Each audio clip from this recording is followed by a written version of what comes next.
This is Dabu7 with an earthquake update. Starting off here with the United States. We'll switch over here to satellite. A global incident map. I've been going with them for a long time because it's a quick, easy site to check. But they used to have better ocean maps a little more than a year or so ago. They redid their stuff and they took out all the fine detail of the ocean floor, which I liked because we were finding some interesting things. Now you can't even see the cut that comes off and forms this Juan de Fuca plate. You used to be able to see all that, the ridge lines, everything. All that detail is now obscured and muddied. They muddied the waters, so to speak. Whether they made that choice themselves or whatever the issue may be, the detail's gone. Now, looking at the maps, you can see there's no significant earthquake activity at the moment. But what I am seeing is an uptick in the continuation of activity around the New Madrid. It is a constant anymore. It never used to be like this. Not even with these level quakes. Not this much, like constantly. But within the past few months, we've seen activity all down through here, from Pennsylvania, Dover, or the big one that hit up here. Tennessee likes to get these little ones a lot in this region and then over here, just south of New Madrid. Georgia's been getting hit. Alabama, Arkansas, Missouri, Southern Illinois, Kentucky, Ohio have all been seeing quakes here recently in this range pretty much every day. It's one of those places that's getting hit. Now, in terms of up here by Yellowstone, the kind of raise your eyebrow swarming that we were seeing here about a month or so ago, it's kind of died down, which is good, or is it? This is the thing with some of these swarms in needing to know exactly what's happening underground. Because with the swarming, it could signify it is magma on the move around a volcano, which we've witnessed in the past, and we've seen volcanoes, especially one in Africa, erupt when they started marching toward the dome. As soon as they hit the cap, boom, it blew. Other times, mid-level quakes are good because they're releasing energy that's not building up forever to make that 8.0 quake. You see? So we really have to look at what's going on underground in all these different areas. Now, we've seen some decent quake activity out here near the Juan de Fuca. It's gone quiet. You can see the geysers still active here. Southern California, San Andreas, it's been long talked about and known. It's going to let off a big quake at some point. Everybody knows this. And as the days tick by, we're getting closer. We've had big quakes strike down here recently. In the Salton Sea, what happens around here is key. Talked about all these areas, the Cascadia, everything connected into Nevada. We're starting to see more swarming in Nevada. What used to be just the Southern California swarming is kind of spread halfway through Nevada at this point. And what you cannot see on this map also is the recent Texas quake activity. Small to mid-level, but still ongoing. Now, what you do not see is any quake activity in the islands. Now, this is one that would strike me as kind of odd because normally the islands swarm down here similar to Southern California. When you look at the earthquake map and you're looking toward the United States, first things you always see is some swarming here, usually a little bit of activity here, all the swarming going on here, and then the Alaska swarming. That's pretty much the norm. We start to see areas with new activity, it could signify a bit of a shift. And we've been seeing just that with a lot of quake activity hitting on the inside over here versus what we were seeing all the time over here. And this plate being as choppy and as small and how it's diving under and the energy that it releases affecting all these countries right here up into Mexico, it's an interesting one.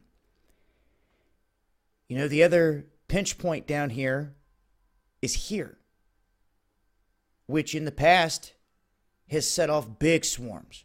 And usually when you start to see this, the quakes want to hit right out here near Easter Island. When we start to see a shift over in this direction, the serpent heads start to see activity right there in what I call the teeth, the mouth of the serpent heads, with the eye there, the eye there. There's two serpent heads formed right here with another eye. There's the mouth. There's two of them. We talked about this in the Scotia Sea, Drake Passage. This is the deadliest, choppiest water traveling by boat in the world. And of course, Mystery Antarctica that sits right here.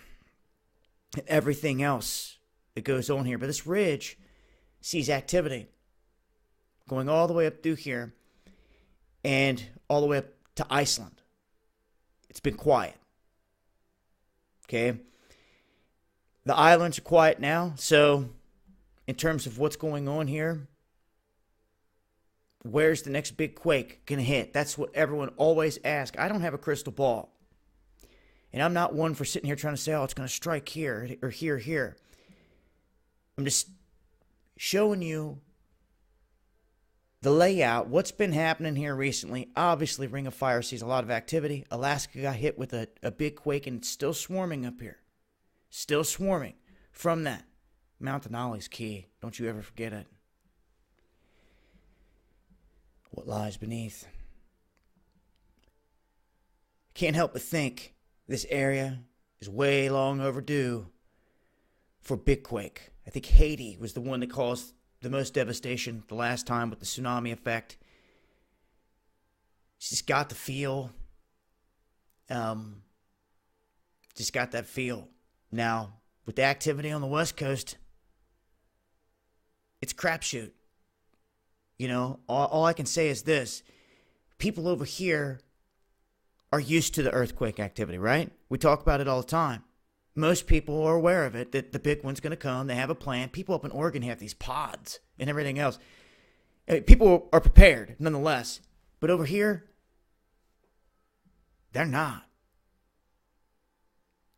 So, to me, a big quake and a tsunami hitting an area that's much less prepared is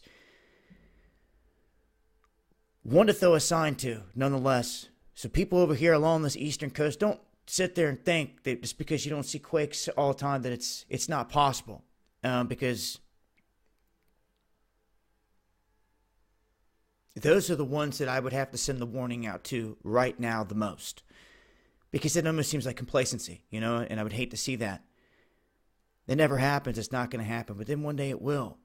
And my fear is because nothing ever happens over here, all the energy that's pinned up and built up, it may be a decent one somehow that sends good waves in.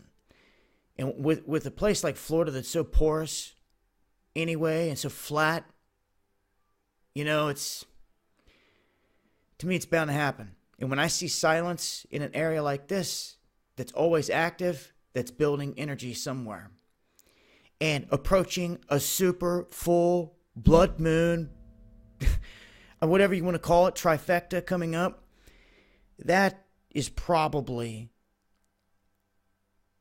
the biggest thing to watch for. Because the full moons, the alignments, everything else, they have big play on this. I mean, it has play on the tiding of our oceans. And this thing's going to be at its close point. Supermoon plus a blue moon being the second one in a month. Plus a blood moon, a full lunar eclipse out here. So the eclipse will be centered for those in America here. Okay, so that energy, all right there. You could see, and even up here in Alaska and all this, they'll have the effects as well as it passes up through this range. Folks on the East Coast won't have quite the view, but it still should be spectacular to see if we have clear skies. But that's an earthquake update. Keep it at 10 minutes. Much love to all you guys out there. Just eyes open. Okay? Eyes open for sure. It's been Dabu7 with an earthquake update.